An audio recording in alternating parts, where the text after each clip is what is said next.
Aziza doakan pagi hari ini dalam keadaan sehat walafiat, dalam lindungan Allah Subhanahu wa taala, dan tetap semangat ya Abang dan Kakak dalam belajar daringnya. Nah, ketemu lagi dengan Miss Aziza, tandanya kita akan melanjutkan pelajaran tematik kita. Abang dan Kakak, sebelum kita memulai pelajaran kita, sebaiknya kita membaca doa belajar bersama dulu ya. Berdoa dimulai. Bismillahirrahmanirrahim. Rabbi zidni ilma warzuqni fahma wa amala mutaqabbala. Amin ya rabbal alamin. Semoga dengan kita membaca doa tadi, Allah mudahkan kita dalam memahami pelajaran hari ini.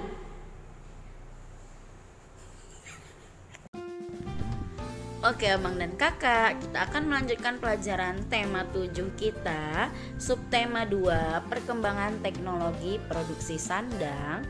Hari ini kita akan membahas pelajaran 5 dan 6.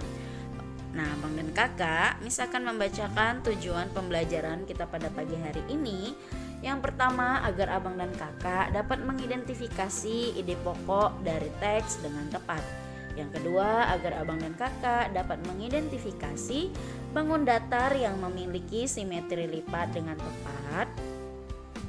Dan yang terakhir, agar Abang dan Kakak dapat menentukan banyak simetri putar pada sebuah bangun datar dengan benar. Nah, itu tadi adalah tujuan pembelajaran kita pada pagi hari ini ya. Nah, kita akan membahas tentang dari bahan dasar sampai ke pasar. Nah, dari judul ini ya, kira-kira Abang dan Kakak bisa tahu nggak apa materi yang akan kita bahas?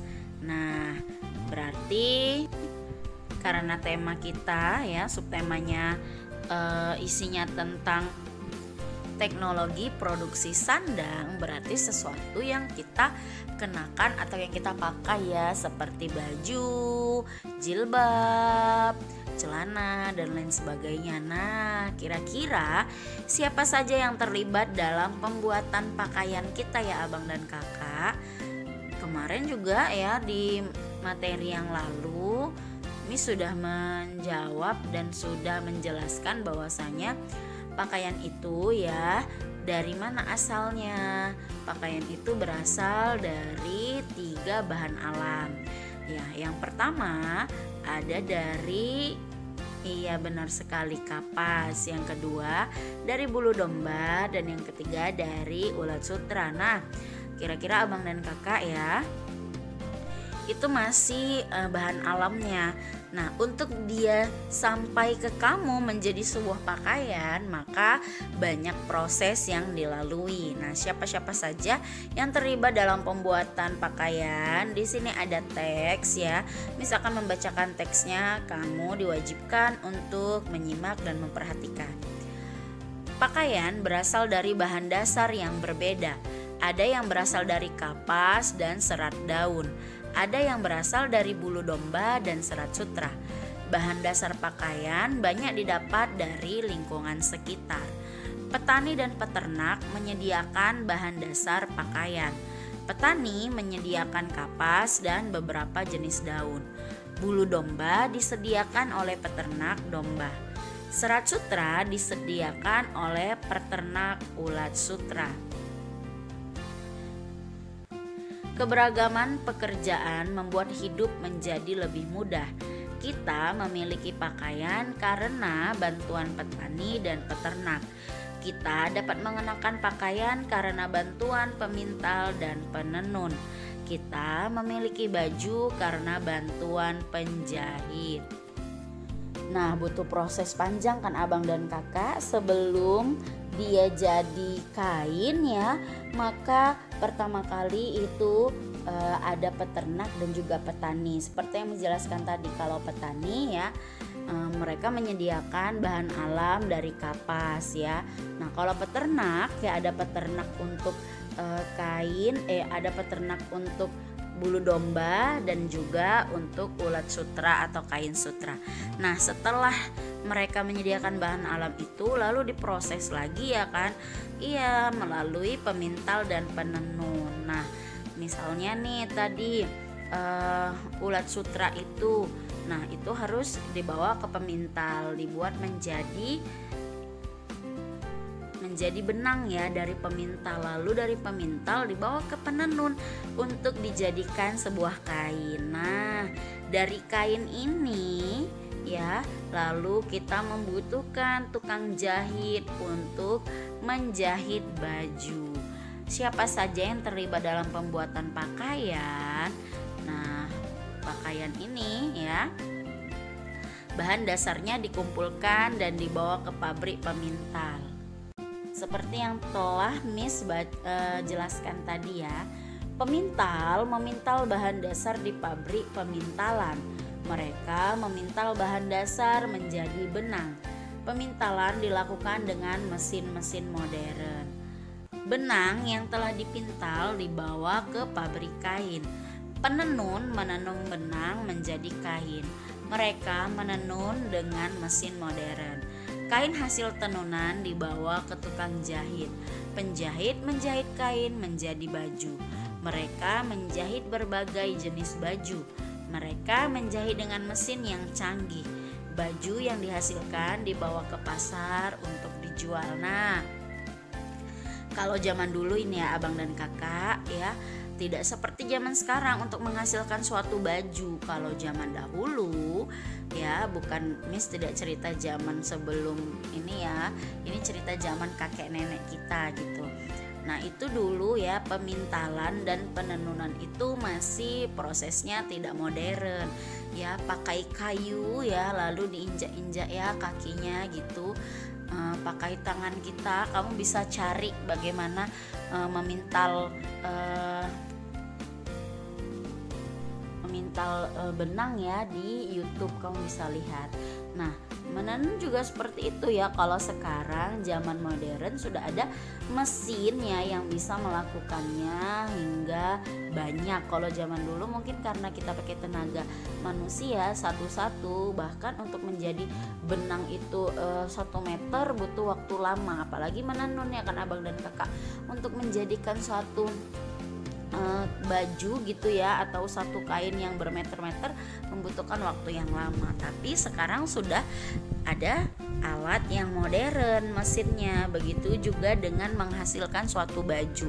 Misalnya kamu pergi ke tukang jahit, nah maka penjahitnya hanya bisa menjahit satu baju. Mungkin satu penjahit mungkin bisa menghasilkan dalam satu hari hanya 2 baju atau 3 baju ya. Tapi sekarang ya, kalau kita pakai mesin ya, namanya konveksi nih ya abang dan kakak, itu bisa membuat baju dalam satu hari dalam jumlah yang banyak. Nah, seperti itu. Sudah canggih kan zaman sekarang. Ternyata begitu banyak ya proses yang kita laluin untuk mendapatkan suatu pakaian yang kita kenakan ya. Nah, ada petani, peternak, lalu ada penenun, ada pemintal ya, lalu ada tukang jahit yang menjahitnya. Lalu setelah itu ada siapa lagi? Ada orang yang menjualnya ya, lalu seperti kita sebagai pembeli. Nah, begitu banyak proses yang telah kita laluin untuk mendapatkan suatu baju yang kita kenakan. Berarti abang dan kakak, kita wajib bersyukur dan menghargai atas segala nikmat yang diberikan Allah dan segala sesuatu yang dikerjakan oleh orang lain ya. Berarti itu melalui proses yang panjang, berat ya. Nah, abang dan kakak, ada banyak sekali jenis pekerjaan di sekitar kita. Ada penjahit, ada pedagang, abang beca, ada guru, ada dokter, dan lain sebagainya. Masih banyak lagi. Mereka berjasa kepadamu tanpa kamu tahu. Bersyukurlah dan berbuat baiklah kepada siapapun. Nah, sama halnya dengan pakaian tadi abang dan kakak, makanan pun yang kita makan, yang kita beli untuk kita konsumsi itu melalui proses yang panjang. Makanya abang dan kakak, kita harus bersyukur dan berbuat baik kepada siapapun, kepada penjual ya, kepada siapapun, guru. Nah, guru yang telah membuat kamu menjadi seorang dokter, profesor ya kan, atau seorang dokter yang telah menyembuhkan penyakit kamu ya, dia menjadi seorang dokter itu juga butuh proses ya. Nah, dan lain sebagainya. Abang dan kakak, harus kita hargai apapun profesi pekerjaan orang dan kita harus berbuat baik kepada siapapun. Nah, itu ya Abang dan Kakak. Kita lanjut, kita akan belajar tentang simetri putar. Kemarin kita sudah belajar tentang simetri lipat. Nah, hari ini kita akan membahas simetri putar. Beberapa bangun datar memiliki simetri putar. Simetri putar adalah banyak putaran yang dapat dilakukan pada suatu bidang datar dengan tertentu. Nah, berarti kalau ceritanya ini judulnya sudah simetri putar, berarti cara menentukannya adalah dengan kita putar, ya kan Abang dan Kakak. Yang diputar apa, Miss? Bangun datar. Kita mau lihat ya, misalnya bangun datar persegi. Nah, dia kalau kita putar-putar ya pakai sumbunya itu ada berapa dapat putarannya, dan harus ada syaratnya ya, ada ketentuannya. Yang pertama, hasil putaran itu harus menutupi pola yang sama ya, pola yang sama dengan ketika sebelum diputar. Misalnya sebelum diputar dia bentuknya persegi 3 ya, yang ada sumbu A, B, dan C-nya seperti itu. Nah, putarannya harus putaran kurang dari satu putaran itu memiliki titik pusat. Nah, Abang dan Kakak di sini ada contohnya ya. Misalnya ini ada di sini ada segitiga ya. Di sini ada kondisi awal ya. Nah, ini ya yang namanya sumbu atau pusat titik seperti itu Abang dan Kakak. Di sini kan kita buat nih di sisi yang ini A, B, dan juga C. Nah, ini adalah posisi awal. Jadi ketika nanti kita putar ya, dia harus, kalau dia menunjukkan habisnya sampai posisinya harus seperti segini ya. Ini baru sudah tidak ada lagi simetri putarnya. Nah, caranya adalah di sini ya Abang dan Kakak, kita putar ya sepertiga putaran berlawanan arah dengan arah jarum jam. Berarti kita putarnya ke arah berlawanan, bukan ke kanan tapi ke kiri ya, berlawanan arah jarum jam. Kita lihat setelah sepertiga. Nah, ini ya seperti ini, yang A ini kalau kita putar nih kan, kita putar kemari berarti B-nya yang di atas, B-nya yang di atas ya. Di sini jadi C ya, ini dia. Dan yang di kanan ini ya sisinya menjadi A.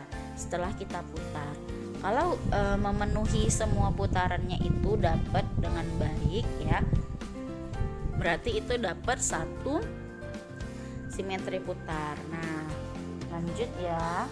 Setelah itu Bang dan Kakak kita putar lagi. Setelah diputar 2/3 putaran berlawanan arah dengan jarum jamnya. Nah, ini ya setelah tadi Abang dan Kakak kita putar lagi, harus nanti memenuhi atau dia ke posisi awal. Berarti berapa putarannya seperti itu. Nah, Abang dan Kakak ya, setelah Miss jelaskan tadi ya, di sini ada tugas. Tugasnya adalah pada pembelajaran sebelumnya kita sudah mempelajari simetri lipat ya. Jadi ini tugasnya adalah simetri lipat ya. Nah, Abang dan Kakak di sini disuruh untuk mencari bentuk bangun datarnya. Misalnya ya, bangun datar, Miss kasih contoh.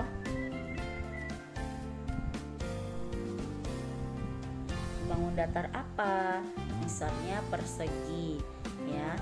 Maka banyak simetri lipatnya berapa? Misalnya 4. Nah, seperti ini ya Abang dan Kakak, dikerjakan ya. Miss tunggu hasil dari tugasnya. Nah, sampai di sini pembelajaran kita pada pagi hari ini. Semoga apa yang Miss sampaikan tadi menjadi ilmu yang berkah dan bermanfaat untuk kalian semua. Miss akhiri dengan lafaz hamdalah. Alhamdulillahirabbil alamin, dan assalamualaikum warahmatullahi wabarakatuh.